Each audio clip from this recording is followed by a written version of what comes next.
Bonjour tout le monde, c'est Christine de Style Harmonie, merci de me rejoindre. Alors aujourd'hui, je vous propose un tutoriel très coloré, à la fois utile et agréable, et que vous pourriez également faire en famille. Ce serait une idée en ces temps un petit peu compliqués où on est restreint de rester à la maison. Alors, il ne s'agit pas de pâte polymère normale ici, il s'agit de pâte à gomme. Et oui, nous allons fabriquer des gommes, donc c'est pratique dans toute la maison, c'est pratique pour tous les âges, au bureau, à la maison. Moi, je me sers assez régulièrement de gomme parce que j'écris au crayon de papier, je ne sais pas encore pourquoi, je pourrais écrire au stylo, mais j'ai toujours été fan de gomme depuis que je suis une toute petite. Et alors là, quand j'ai vu les couleurs, j'ai été fan. Alors, je sais que les magasins physiques sont fermés, mais pour l'instant, Amazon a l'air de fonctionner, donc je vous mettrai les liens si ça peut vous intéresser. Donc, il faut faire cuire cette pâte. Donc, cette partie-là, évidemment, sera réservée aux adultes. Mais en dehors de ça, elle se comporte un peu comme la pâte Wipa. Mais une fois qu'on l'a malaxée, elle est ultra souple. Donc, je vais vous montrer comment on s'en sert. Et on va faire plein de choses différentes. Juste une chose, moi j'ai un four qui est capricieux. C'est un petit four électrique. Et je pense qu'il y a une partie de mon four qui est trop chaude. Et j'ai eu 2 ratés sur l'ensemble. Et ça, c'est tout ce que j'ai fait avec le pain de tous les pains que j'ai. J'avais 5 couleurs. Et il n'y avait que ces 5 couleurs-là. J'avais pas le choix. Donc, il n'y avait pas d'autres paquets d'autres couleurs. Donc, forcément, tout se ressemble. Mais vous avez la possibilité d'acheter des boîtes ou des kits avec plus de, comment dirais-je, de couleurs. J'ai utilisé toutes sortes de moules, je vais vous montrer ça. Et si je ne l'ai pas dit plus tard, parce que je fais cette vidéo un peu dans le désordre, pardon, je n'ai pas utilisé d'eau. Il y a des tutoriels où ils vous montrent utiliser de l'eau. Je n'ai absolument pas utilisé de l'eau, mais j'ai utilisé des moules très souples. Ceci explique cela. Peut-être il faudra adapter si vous utilisez des moules plus durs. Peut-être mettre un petit peu d'eau pour aider le démoulage. Parce que ça, je ne l'ai pas dit dans la vidéo. Et j'en ai fait de toutes sortes. Et des vraiment très jolis. Là, un petit peu en spirale. Vous voyez la forme. Elle est rigolote. C'est ce qu'on ferait en pâte polymère aussi. Donc, il y en a vraiment pour tous les goûts. Celle-ci n'était pas Mimi. Oh, coucou. Voilà. Alors, parlons de temps troublé. J'en profite pour vous envoyer un message à toutes et à tous en disant que je suis de tout cœur avec vous. On est tous dans le même bateau et que je vous envoie plein de gros bisous, plein de pensées positives. Si on respecte, je pense, un minimum les règles, on s'en sortira d'autant plus vite. Et puis, on se retrouvera tous ensemble au fur et à mesure. On se voit sur les vidéos. Donc, je vous envoie plein de bonnes ondes, plein de pensées positives. Prenez votre mal en patience. C'est le moment de bouquiner, de prendre bien soin de vous. Et puis, voilà, de surtout pas stresser ou paniquer outre mesure. On va s'en sortir, les amis. On est tous là ensemble. Voilà, allez, cette parenthèse est terminée. Je vous fais donc un gros bisou tout de suite déjà. Et on va passer maintenant au tutoriel. Alors, voilà ce que j'ai utilisé, la marque que j'ai utilisée, que j'ai trouvée chez... Où est-ce que j'ai trouvé celle-ci? C'était vers l'époque de Noël. C'était chez Truffaut, exactement. Donc, ça s'appelle pâte à gomme. Il y a certainement d'autres marques qui existent, mais j'ai trouvé celle-ci. Et vous avez plusieurs pains qui arrivent avec. Donc, ça, c'est en gros la taille des pains. Il en manque un petit peu ici, mais ce sont des petits pains. Il y a 5 couleurs, donc il y a du blanc, du rose clair. En tout cas, dans celui que j'ai trouvé, il n'y avait pas 36 000 couleurs. Enfin, il n'y avait pas d'autres choix. Il y a 2 roses, un blanc, un violet, un orangé et également un jaune un petit peu vert. Donc, la première chose que vous allez voir quand vous allez les défaire, c'est qu'ils s'effritent énormément. C'est pas du tout comme de la pâte à modeler ou comme les autres pâtes polymères dont on a l'habitude. Ça a déjà un peu une structure de gomme. Et dès qu'on l'ouvre comme ça part en petits morceaux. Donc, ce que je vous conseille, c'est de faire un pâton par un pâton. Et de le faire à la limite en entier. Ça vous évitera de perdre du temps à revenir et à tout remalaxer. Alors, comme j'ai essayé déjà plusieurs fois avant de vous en parler, c'est mieux de travailler sur des petites sections parce que sinon tout va s'effriter, ça va être un petit peu embêtant. Donc, travaillez sur un tout petit bout de pâte, là, comme je fais en ce moment. Et avec la chaleur de vos mains, ça va vous permettre de réunir assez rapidement, en fait, tous les petits morceaux de pâte ensemble et que ça ne fasse plus cet effet de pâte brisée avec tous ces morceaux qui partent à droite et à gauche ou de crumble. Travaillez sur une surface, évidemment, avec des mains bien propres. Et puis après, vous allez récupérer tous ces petits morceaux. Donc, il ne va pas du tout y avoir de perte. Mais franchement, travaillez bien cette pâte avant. Et puis, une fois que vous avez commencé à celle-ci qui est pas trop mal et elle est élastique, enfin, elle n'est pas très élastique, mais elle commence un petit peu, vous voyez, à rester en place. Vous allez reprendre un autre pâte, un autre bout de pâte. Vous allez, moi je le garde quelques secondes comme ça dans la main. Je trouve que ça accélère un petit peu le processus, même s'il y en a encore qui tombent. Et puis après, vous allez l'incorporer à l'autre pâte. Et ça va aider justement à ce qu'il y ait un petit peu moins d'effort à faire. C'est pas très dur à malaxer. C'est même plutôt très souple. Et après, ça ressemble, une fois que c'est complètement mélangé comme ça ressemble à une pâte traditionnelle polymère. Un peu entre, je dirais, c'est plutôt plus proche de la Wipam à la limite, parce que ça peut devenir assez mou. Et vous allez faire ça sur tous vos pâtons. Franchement, je vous conseille de le faire. Même si après, il faudra rebalaxer peut-être un petit peu. Mais ça sera déjà prêt à l'utilisation, si vous voulez. Plutôt que de le faire à chaque fois. Au début, c'est ce que j'ai fait. Et franchement, il vaut mieux le faire tout d'un coup. Ensuite, vous allez voir que c'est très facile à utiliser. Vous allez pouvoir le modeler comme n'importe quelle pâte à modeler. Donc, vous pouvez utiliser des emporte-pièces. Vous allez pouvoir utiliser des moules. Vous allez pouvoir faire des petits bonhommes rigolos. Donc ici, moi j'ai commencé à faire, alors je change de couleur parce que je voulais faire quelque chose de plus vif. Le premier petit bonhomme que j'ai envie de faire avec vous, j'ai vu ça sur Squishy en fait. Et donc le Squishy, c'est les trucs tout mou, vous savez, style éponge. Donc on va faire un petit bonhomme. Donc là, j'ai déjà préparé une boule. Je vais ensuite, alors ça j'enlève pour éviter de contaminer ma pâte. Je vais prendre du blanc et je vais également commencer un petit peu à en faire une sorte de boule. Alors, il n'y a pas trop de traces sur les mains, donc moi, j'ai pas trouvé forcément de grosse utilité à se laver les mains entre deux, mais je pense que ce serait toujours mieux. Et ensuite, ce que je vais faire, c'est que je vais utiliser ici, je vais me servir de ça comme un peu un emporte-pièce. Et je viens mettre ça tout autour parce que je veux faire une forme de coquille d'œuf. Et je vais descendre ça. Alors, il y a peut-être d'autres techniques. On aurait pu peut-être venir à plat directement. Mais de fait de faire ça, ça va me permettre de contrôler un petit peu plus l'épaisseur. Alors, ce qu'il y a de bien, c'est que ça ne colle pas trop ici à ma surface en plastique.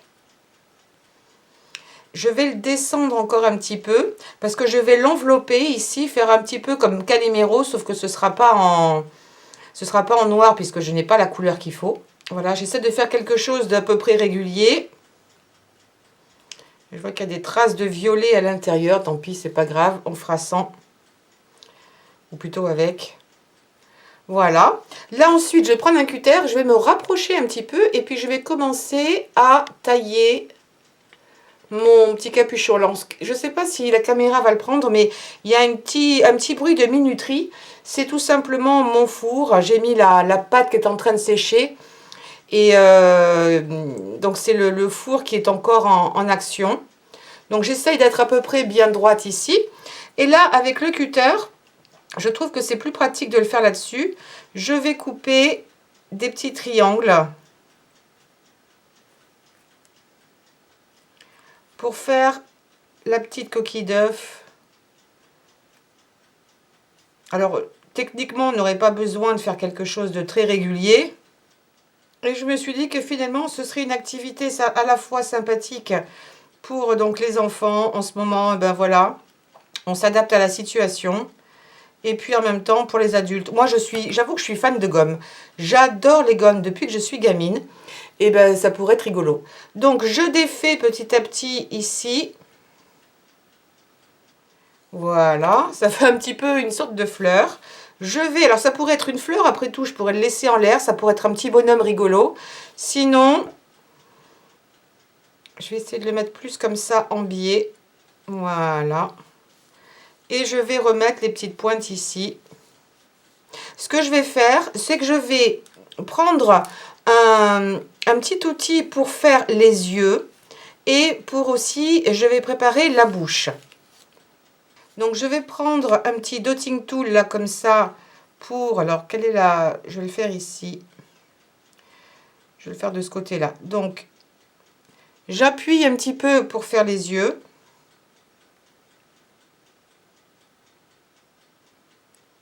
Voilà. Le nez, je pense Ou peut-être que je vais le faire. Je ne sais pas encore. Pour le nez, je vais laisser comme ça. Alors, ce que je vais faire ici, c'est que je vais juste laisser l'emplacement pour les deux yeux. Je ne vais rien mettre dedans parce que j'aurais aimé avoir du noir, mais je n'ai que du violet. Je ne suis pas sûre que ça rentre bien. Par contre, ce que je ferai après, c'est que je prendrai, une fois que ce sera cuit, parce qu'on va le faire cuire au four, je prendrai de la peinture acrylique et je viendrai dans les yeux pour mettre 2 petits points noirs pour lui rendre quand même une figure un petit peu sympathique et un peu plus humaine. Donc je vais essayer de lui faire un petit bec. Donc là je prends de la pâte jaune, un tout petit peu de pâte jaune, et je vais faire une sorte de... Je vais faire une petite boule et après essayer de presque la couper en deux. Je vais essayer de me rapprocher un maximum. Voilà.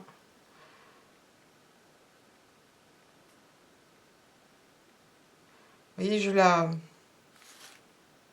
je l'ai aplatie en deux pour donner une impression de petit bec. Regardez comme c'est mignon. C'est rigolo. Bon, il a une petite bouche prééminente, mais c'est pas mal du tout.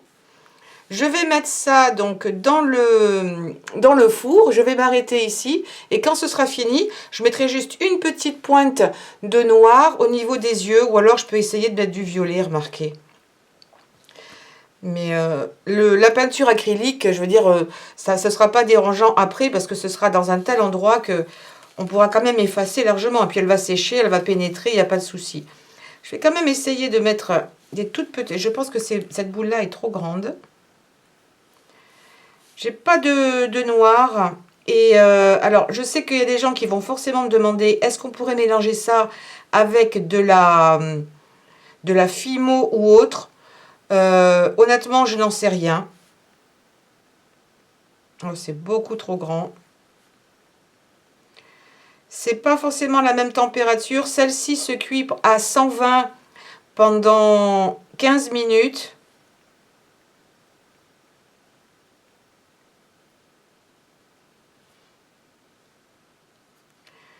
Je sais pas si ça va être joli ou pas. Pas vilain.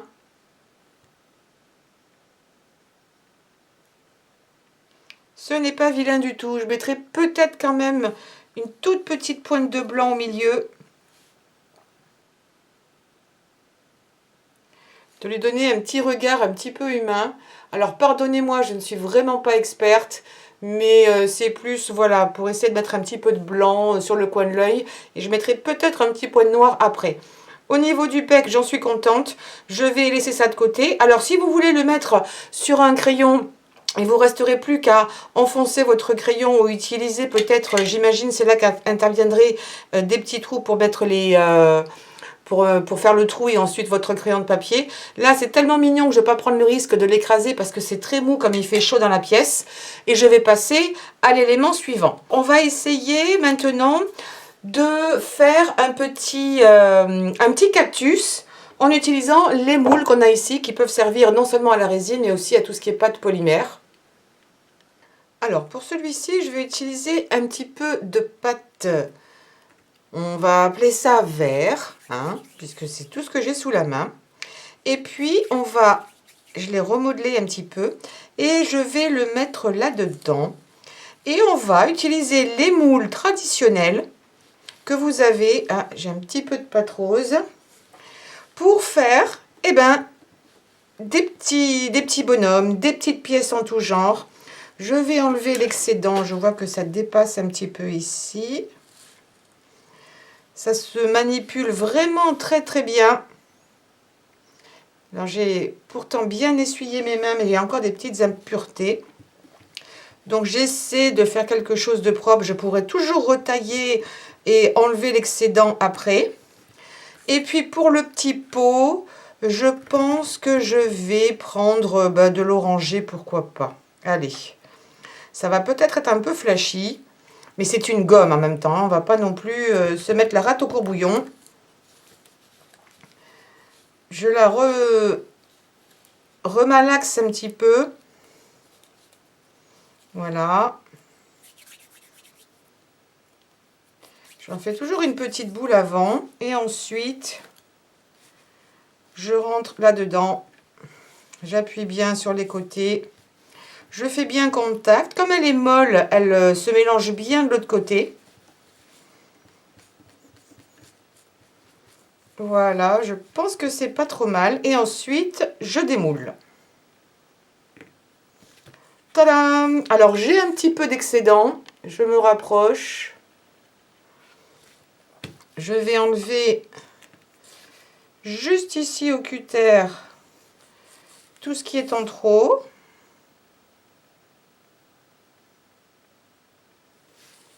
Et voilà, vous avez une super gomme qui a été faite en 2-3 mouvements. Alors, vous pourriez essayer de la mettre sur le côté là, mais vous voyez que ça se... Il n'y a que le milieu qui fonctionne, mais on pourrait éventuellement les coller en faisant 2 pareils, mais ce n'est pas symétrique. Donc, c'est pas évident. J'ai pas de moule comme ça qui puisse être complètement symétrique. Mais on pourrait s'arranger, pourquoi pas, ce serait pas forcément vilain. Sinon, bah, vous gardez une gomme toute simple comme ça. Et ça fonctionne très bien. Ou alors juste le milieu, on pourra enlever le côté pour en faire une gomme plus épaisse. Mais je trouve ça super mignon et quand même bien réussi. Et je vais vous montrer encore une autre façon de faire pour être un peu plus créative, pour faire une sorte de bijou. Je vais prendre, alors je me suis avancée, j'ai déjà pris ce morceau de pâte ici que j'ai plus ou moins découpé en rectangle. Il n'est pas parfait, mais je vous ai montré mes emporte-pièces qui sont vraiment pas terribles. Donc, ils sont, je vais vous le montrer ici, je ne sais pas si je l'ai encore, sur ce carré-là. C'est un peu moins visible, mais c'est pas vraiment, ils sont pas très droits, vous voyez, ils sont un peu incurvés. Et cette partie-là a tendance à laisser des traces. Donc, on le voit bien sur celui-ci. Vous voyez, à l'intérieur, il est un petit peu abîmé. J'ai essayé de redresser, mais c'est pas nickel. Du coup, mes pièces ne sont pas excellentes. Prenez vraiment quelque chose de qualité pour faire ça, surtout après si ce sont des bijoux. Donc, j'ai déjà ça qui est en place. Et puis maintenant, je vais prendre encore un petit peu de pâte et on va venir décorer ça comme si c'était un bijou. Exactement comme vous le travailleriez d'habitude. Donc, je vais prendre ici, je vais me faire un petit peu de place. J'étale un petit peu de pâte. À chaque fois, je retourne, ça évite que ça ne colle. Et je ne viens pas forcément à chercher à faire quelque chose de très épais. Je prends un petit emporte-pièce. Voilà, je découpe. Je vais mettre ça de côté. Et je vais en faire plusieurs de cette façon-là. Je vais découper plusieurs petites formes. J'ai déjà fait 2 petits ronds comme ça. Je vais partir sur une couleur un petit peu plus vive. Tiens, je vais reprendre ma chute de tout à l'heure. Je prends ma base. Et puis, je viens poser par-dessus. Ça va me faire une petite surépaisseur qui ne sera pas plus mal par la suite. Qu'est-ce que je pourrais faire? Est-ce que je le mets dans ce sens-là? Voilà, je le mets dans ce sens-là. Alors, c'est pas la peine d'appuyer démesurément, un petit peu pour faire contact, mais après, avec la chaleur, quand on va le passer au four, ça va bien coller ensemble. Alors, vous faites ça exactement comme vous le voulez. Je vais faire une petite bande dans ma pâte violette pour donner un petit peu plus de couleur un peu foncée, parce que là, je suis quand même dans les couleurs pâles.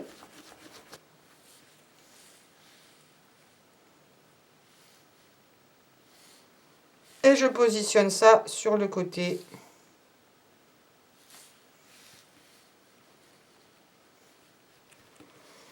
Il me manque un petit quelque chose. Alors, qu'est-ce que je vais faire? Je vais faire une autre forme. Là, je vais faire un cercle. Et je vais retailler dans le cercle pour le faire plus petit. Et faire une sorte de croissant. Je vais voir si ça va pas être trop grand.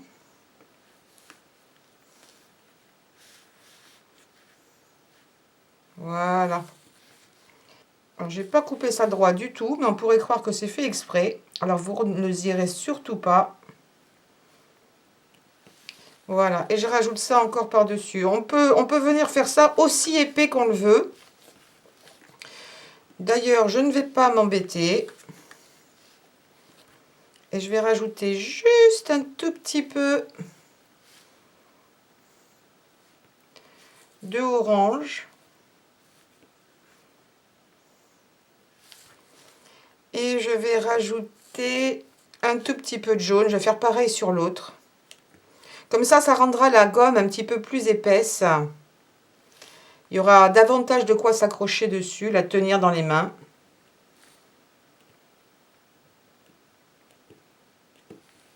Et voilà, vous vous êtes fait un petit bijou. Vous pourriez largement faire la même chose avec une pâte polymère et en faire un pendentif. Et vous êtes fait une gomme. Vous voyez que les possibilités sont infinies parce que vous travaillez ça comme n'importe quelle pâte. Donc pour faire des fleurs, vous pouvez les mélanger entre elles, ces pâtes, ces différentes couleurs. Et ici j'ai utilisé donc le moule comme ça, tout simplement comme une gomme normale. Je vais les passer au four maintenant. Donc on a celui-ci, on a celui-ci que l'on a fait. Je vais peut-être vous montrer quand même la fleur. Donc je vais mélanger un petit peu de rose comme ça. Avec du rose un peu plus foncé. Donc je fais 2 boules. Et puis après, on peut les mélanger. Vous les tournez, vous faites comme vous faites d'habitude avec vos pâtes. Un petit œuf. Bah, simplement, regardez, simplement, franchement, la forme ici est super sympa. Ça, on pourrait facilement le mettre autour d'un crayon. Alors, je vais utiliser l'un de ces outils. Ouais, je vais passer par là. J'aurais pas fait exprès pour ce coup-là au départ. Je vais prendre un crayon. Non, il faut que j'agrandisse encore mon trou. Ça, c'est trop gros. Parce que c'est pas la peine que j'aille très profondément. Et ça devrait être pas mal.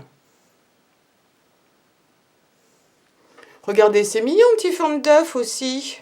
Et puis franchement, vous avez quelque chose de consistant ici en termes de volume. Vous allez facilement pouvoir effacer. Et ça fait super joli. On dirait presque une glace. J'aime beaucoup. J'aime beaucoup, beaucoup, beaucoup. Je l'enfonce encore un petit peu.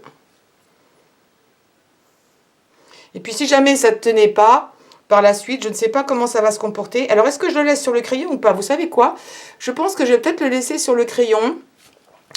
Parce que je ne sais pas si ça ne va pas se rétracter au final. Donc ce serait bien si ça pouvait se rétracter autour. Donc je pense que je vais le laisser, ça ne devrait pas brûler. Et je vais vous montrer comment on fait ça. Ou alors je mets de l'oranger. Allez, je vais mettre un petit peu d'oranger.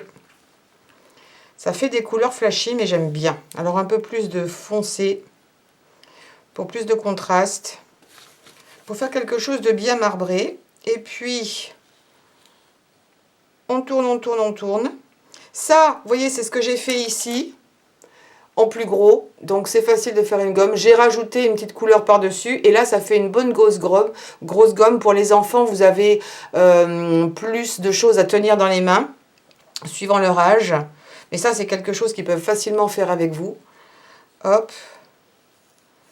Je remets là. J'en fais une petite bouboule. Et dans mon moule. Une fois que vous avez bien malaxé, franchement, elle est super cette pâte. Elle me fait penser après coup à la pâte Whippam. J'ai pas mis d'eau pour démouler. Vous voyez, ça se fait tout seul. Alors ça, c'est pas très épais, mais franchement, ça fonctionne quand même comme une gomme normale. Vous pourriez très bien éventuellement, là j'ai commencé à m'en servir, c'est pour ça qu'il y a du marron, du noir, mais vous pourriez très bien, pourquoi pas, les mettre dos à dos. Ça vous fait une gomme un petit peu plus consistante. Et vous les metteriez au four comme ça, directement. Parce que sinon, ça ne va pas coller. Après, on va éviter de mettre de la colle quand même. Mais là, au moins, ça va fondre l'un dans l'autre du moment que ça n'a pas déjà été cuit. Donc voilà, je vous ai montré pas mal de choses. Je vais les passer au four. Donc, il est dit 120 degrés pendant un quart d'heure. En tout cas, pour la marque que j'ai. Donc, n'oubliez pas de vérifier la température en fonction de la marque que vous allez vous trouver. Faire préchauffer le four pendant 5 minutes. Et ensuite, on va attendre que ce soit complètement refroidi pour éviter de les manipuler et risquer peut-être de les abîmer. Et je vous montre les résultats une fois que tout est cuit. Alors, je vous dis à tout de suite. Voilà, tout a cuit et maintenant je vais vous montrer les résultats. Alors, je vous les montre un petit peu comme ça en vrac. J'en ai fait une toute simple, mais comme je la trouvais très jolie parce qu'elle est marbrée, et ben, j'ai décidé de la laisser comme ça. C'était des chutes qui me restaient. Une bonne épaisseur. Et puis comme ça, on la prend bien en main. Donc, j'ai celle-ci que j'avais faite au début. Ça, c'était mon premier essai. Ça, ce sont celles que j'ai, enfin, pour certaines que j'ai faites avec vous. Donc, ça rend super bien. Franchement, c'est très très joli. Ça, c'est le dos. Alors, j'ai fait cuire ça sur des papiers sulfurisés au four. Et tout a très très bien collé. Là, je pense que si on voulait l'enlever, il faudrait vraiment les arracher. Donc, c'est bien cohérent, sans mettre de colle. Et c'est vraiment très très joli. Là, hors caméra, j'en ai fait d'autres. Bon, ça, c'est ce que je vous avais montré un petit peu au début. Donc ça, c'est ce que j'ai fait aussi sur une base un petit peu marbrée. Et puis, bon, voilà, j'ai voulu faire des petits essais, un petit peu de tout. Alors, je suis super déçue pour lui. Je sais pas, la boule n'a pas voulu... Je sais pas. Je l'ai fait hier, je l'ai cuit aujourd'hui. Alors, peut-être qu'il y a de ça. C'est dommage parce qu'il il est franchement déformé. Donc, je voulais l'emmener au bureau, mais je crois que ça va rester pour la maison. Il fait à la limite peur un petit peu, mon piou-piou. Donc, c'est dommage. Ça, c'est ce que j'ai fait avec les Anglais. Enfin, la version anglaise. Donc, une petite fleur dans les cheveux. Et pourtant, j'ai fait exactement la même chose que là. Ça a commencé un petit peu à se déformer au niveau du sourire. Donc, peut-être que c'est trop épais et qu'il n'apprécie pas particulièrement. Mais sinon, l'ensemble est plutôt joli. Et j'ai bien aimé cette petite fille. Et puis là, j'ai fait plein d'autres choses. Donc là, ici, des fleurs en tout genre. Voilà, parce que ça, c'est bien, c'est petit, ça prend pas trop de place. Ici, j'ai fait encore autre chose. Vous savez, ces bonbons un petit peu acidulés. Donc, j'ai fait ça également et ça tient bien en place. Je pense qu'encore une fois, ça déchirait si on voulait essayer de tout décoller. Ça, c'est des sortes de petites cannes que j'ai faites. Je suis loin d'être pro, mais voilà. Ça aussi, c'est bien pratique pour pouvoir... Et là, ça n'a pas été déformé. Pourtant, c'est bien épais, donc je ne sais pas pourquoi. J'ai fait celle-ci, que je trouve très jolie, un petit peu également en spirale. Voilà, marbré et en même temps en spirale. Et puis, qu'est-ce qui reste? Alors, celui-là, c'est pareil. Alors, celui-là, pourtant, je l'ai fait avec vous. Et je sais pas, quand c'est trop épais ou peut-être parce qu'il y avait un trou au milieu... Alors, par contre, ça a très bien pris ici au niveau du crayon. Je force pas pour essayer de l'enlever, mais en tout cas, même si c'est un petit peu ajouré, il s'est quand même recroquevillé autour du crayon. Donc, il ne veut pas partir. Donc, bah, ma foi, ça restera là-dessus. Et puis, tous les petits cactus que j'ai pu faire avec vous ou également hors caméra. L'arrière, il n'y a pas de souci nulle part. Donc, finalement, bah, je suis plutôt contente du résultat. Alors, on va faire le test maintenant, voir si ça gomme bien sur du papier. Donc, je mets une feuille de papier. Je prends un stylo. Je ne sais pas si c'est un HB, celui-là. C'est un stylo, un crayon américain. Alors, aucune idée. Enfin, on va écrire avec. Voilà. Je vais prendre un critérium également pour faire l'essai. Donc, ça, c'est un petit peu plus fin. Vous voyez, ça accroche un petit peu sur mon papier. C'est un papier texturé. Et puis, je vais prendre une gomme. Donc, une de celles-ci, peu importe. Et on fait le test. Et ma foi, ça fait largement le travail. Sur le crayon Critérium, il n'y a pas de souci. Et sur celui-ci également, il n'y a pas de problème. Ça se comporte exactement comme n'importe quelle gomme. Voilà. Donc, écoutez, au niveau du résultat, moi, je suis satisfaite. Juste les petites boules, ne les faites pas peut-être la veille, faites-les cuire tout de suite une fois que c'est fait pour éviter d'avoir... oui, il me fait de la peine. Un petit monstre comme ça. Mais je pense que vous serez convaincus du résultat parce que franchement, bah, c'est rigolo à faire. Et puis, même si ça pourrait être fait pour être vendu aussi, pourquoi pas, si vous comptez vendre des petites choses ou à offrir à quelqu'un qui aime bien tout ce qui est bureau avec de jolis crayons faits main, etc. Bah voilà, ça pourrait être vraiment une idée originale de cadeau ou pour se faire plaisir. Moi, je sais que bah, maintenant, je vais la mettre un petit peu partout, aussi bien à mon bureau, dans la maison, à différents endroits qu'au travail aussi. Comme ça, je vais bah, rigoler et puis ça me rappellera ça va un petit moment de détente et puis très coloré en tout cas. Voilà, j'espère que ce tutoriel en tout cas vous aura plu. Et puis n'oubliez pas de me donner un pouce en l'air. Également de souscrire à la chaîne et de cliquer sur la cloche si ce n'est pas déjà fait, mais ça aurait déjà dû être fait. Et puis aussi de laisser vos commentaires et également de partager sur les réseaux sociaux. Voilà, vous savez tout, je vous fais de gros bisous et je vous dis à très bientôt pour de nouveaux tutoriels. Ciao ciao!